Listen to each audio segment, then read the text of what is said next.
Okay, so picture this. You're out for a run feeling good, and bam, that dreaded calf cramp hits you like a bolt of lightning. Oh, tell me about it. Right. It's crazy how such a small part of your body can just completely derail you. It's true. And you sent in some research on acupressure for calf cramps, and I gotta say, I was really intrigued. I'm always up for learning about new ways to tackle these things, so let's dive in. Yeah, absolutely. And what's really interesting about acupressure is that it offers a totally different way of thinking about something like a calf cramp. Hmm. We usually just think, oh, muscle spasm, I got to stretch it out. Right. But traditional Chinese medicine or TCM, it takes a much more, I guess you could say, holistic approach. Okay, so walk me through that. What are we missing when we just focus on the muscle itself? So in TCM, it all comes down to the flow of energy, or qi, through these specific pathways in the body called meridians. They're kind of like a network. Yeah. Think of it like rivers or channels that transport this vital energy everywhere. Okay. And when that flow gets disrupted or blocked, that's when you start to have problems like those muscle spasms we know and loathe as calf cramps. So it's like a traffic jam in our energy system. Yeah, exactly. Yeah. Like everything backs up, you're stuck. And that's where acupressure comes in. Okay. By applying pressure to specific points along these meridians. The idea is that you can release those blockages and get the energy flowing smoothly again. So we're basically like hitting the reset button on our body's energy flow. I like it. But does Western medicine have anything to say about this? How does that actually translate to relieving the pain? That's a great question. And while you won't find qi in any Western medical textbooks, there is growing interest in figuring out what's happening with acupressure on a physiological level. Yeah. Some theories suggest it could be interrupting pain signals. Yeah. Others focus on the potential to relax those muscle spasms. Uh-huh. It could even be a combination of factors. It's a really fascinating area where ancient wisdom and modern science are starting to kind of meet. I'm already seeing how this different perspective on how our bodies work can be really empowering because it's not just about masking the pain. It's about actually addressing what might be causing it, at least according to TCM. Mm. So how do we actually put this into practice? Your research mentioned 3 acupressure points that are particularly helpful for finding quick relief from calf cramps: BL62, BL57, and KI3. And I have to say, those names sound a bit like a secret code to me. They do, don't they? But you don't need to be a TCM master to find them. Mm-hmm. We're going to demystify those points today, and more importantly, help you understand why they're thought to be so effective for calf cramps. Okay, perfect. So let's start with BL62, which I learned is also known as Shenmai. It sounds like the name of a wise old acupuncturist to me. It does, doesn't it? So where do we find this Shenmai on our bodies? Okay, so imagine you just kicked off your shoes after a long day. Run your fingers along the outside of your ankle just below that bony bump you feel there. Yeah. You're going to find a slight depression. That's BL62. That's your new best friend when you've got a calf cramp coming on. I found it. Now, I'm curious, what makes this particular spot so special? Why BL62 for calf cramps? Well, BL62 is considered a powerful point for calming the mind and relieving pain. Yeah. And it all goes back to that energy highway we were talking about. BL62 is on the bladder meridian, which, before you think we're talking about, bladder stuff, this meridian is thought to be really closely linked to stress and anxiety. Okay. And as we all know, stress and anxiety, they can often show up as physical tension in the body. Wait, so you're saying that stimulating this point on my ankle could actually help me stress less and relax my mind, all while easing a calf cramp? That's the idea. TCM recognizes that our physical and emotional states are totally interconnected. Wow. So by targeting BL62, you're not just addressing the muscle spasm itself, you're also calming down any underlying tension that could be making worse in the first place. Wow, I never thought about it that way. It's not just about the points themselves, it's about how it's all connected. Yeah. That's fascinating. Okay, so we've tackled BL62. What's next on our acupressure adventure? Let's move up the leg a bit to BL57, also known as Chengshan. Okay. So if you feel for the large muscle on the back of your lower leg, that's your gastrocnemius, you're going to find BL57 nestled in that little dip or depression between the two sections of that muscle. Got it. About halfway down the back of my calf. So what's so special about BL57? Why is this point so important for dealing with calf cramps? Well, remember how we were talking about energy blockages being a major culprit in TCM's understanding of calf cramps? Yeah. BL57 is a key point on the bladder meridian for dealing with what they call key stagnation. in the lower legs. Key stagnation. It sounds like my leg's about to start growing moss. Right, but in all seriousness, stimulating this point is like using a pressure washer to clear out those energy blockages. You're Okay. basically trying to break up any congestion in the energy flow and get things moving smoothly again in that area, which should really help to ease those cramps. Okay, that makes sense. 2 points down, 1 to go. Tell me about KI3. KI3, or Tyche as it's known in TCM. Yeah. This point is located on the inside of your ankle, right in that little dip between your Achilles tendon and your ankle bone. Found it. Now, why is KI3 considered so important, not just for calf cramps, but it sounds like for overall leg health? Well, KI3 is a major point on the kidney meridian. And now, before you don't think we're just talking about filtering blood here in TCM, the kidneys are seen as this vital storehouse of energy, or ki. They're like the energy distributors for your whole body. Oh, interesting. So when we stimulate KI3, it's like giving our kidneys a little nudge to make sure that energy is flowing properly down to our lower body, supporting the muscles and tendons in our lower legs. So KI3 is like a pit stop for our energy levels, making sure our legs are properly fueled up for whatever we're doing. Yeah, you got it. What's interesting is that Ki3 isn't just used for calf cramps and TCM. It's actually considered a powerful point for addressing all sorts of issues related to the lower body and just overall vitality. That is fascinating. It's like this whole different language for understanding how our bodies work. Yeah. But we're not done with the surprises yet, are we? You mentioned something called tendinomuscular meridians in your research, and now I have to know, what are those and how do they play into this whole calf cramp thing? All right, so we've got our acupressure map. We've got our 3 key points for kicking calf cramps to the curb: BL62, BL57, and KI3. But here's where things get even more interesting.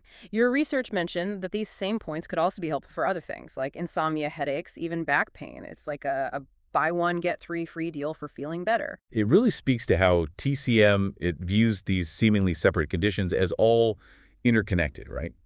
It's not just about chasing individual symptoms.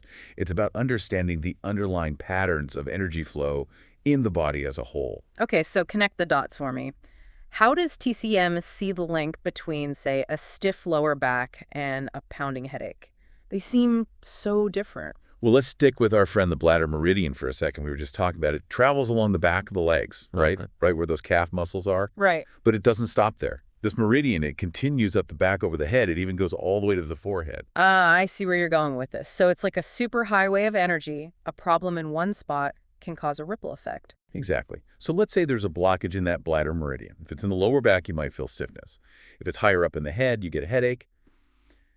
By stimulating points like BL62 or BL57, you could be addressing that root imbalance. And that could bring relief to multiple areas all along that meridian. It's like clearing a log jam in a river. Suddenly everything downstream starts flowing more smoothly. Okay, that makes sense. But what about KI3 and insomnia? That one throws me for a loop. How does a point on my ankle have anything to do with a good night's sleep? So this goes back to the kidney meridian and its role in overall energy balance, specifically what TCM calls kidney yin. Now, yin in this context refers to the cooling, calming, restorative aspects of our energy system. Think of it like the brakes to our yang energy, which is more active and stimulates. Okay, so yin is like rest and digest mode, and yang is more like go, go, go. You got it. When kidney yin is deficient, it can show up as restlessness, trouble sleeping, anxiety, that feeling of your mind racing when you're trying to wind down. So by stimulating KI3, we're kind of giving our kidney yin a boost, helping our bodies ease into that rest and digest mode. Exactly. It's not about forcing sleep. It's more about addressing a potential imbalance in the body's energy system that might be contributing to those sleepless nights. This is all so fascinating. It's like we're learning a whole new language to understand how our bodies work. But we're not done yet, are we? You also mentioned tendinomuscular meridians in your research, and I have to admit, those 2 words together definitely piqued my interest. They are fascinating Yeah. and often overlooked even within TCM. Okay, so tell me, what are they? How do they differ from the regular meridians we've been talking about? And what's their role in something like treating a calf cramp? Okay, so imagine you've got this beautiful tapestry. The regular meridians are like the main threads.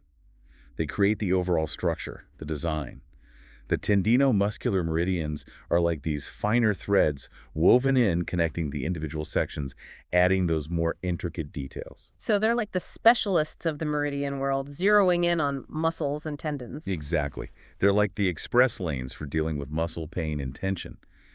And when it comes to calf cramps, working on the tendinomuscular meridian associated with the bladder channel can be really effective. So instead of just targeting one specific pressure point, this technique involves stimulating the whole pathway, like giving your muscles a full body massage from the inside out. That's a great way to put it. And one of the best things is that the source you provided actually has a link to a video course where you can learn more about this specific technique and how to do it yourself. Amazing. We'll definitely include that in the show notes for anyone who's ready to give it a try. But before we get ahead of ourselves, I want to touch on something else that really stood out to me in your research, the accessibility of all of this. I mean, acupressure's been around for centuries, but it's always felt a bit mysterious. What I loved about what you found was the emphasis on how easy and accessible this can be for anyone. That's one of the most empowering things about it. You don't need fancy equipment. You don't need a therapist on call. You don't even need a deep understanding of TCM to potentially experience the benefits. It's literally at your fingertips. It's like having a self-care toolkit right Sure. there in your own body. And even beyond the actual techniques, I think what's really valuable is that acupressure encourages you to tune in, to really listen to your body. It's about being an active participant in your own well-being. Oh. Absolutely. In a world where we're constantly bombarded with quick fixes and external solutions, acupressure reminds us that sometimes the most powerful tools for healing and balance are already within us. We just have to know how to access them. I love that. It's about reclaiming that innate wisdom and understanding that we can have a say in how we feel physically and emotionally. But speaking of feeling good, we've covered a lot of ground. We explored the TCM perspective on calf cramps.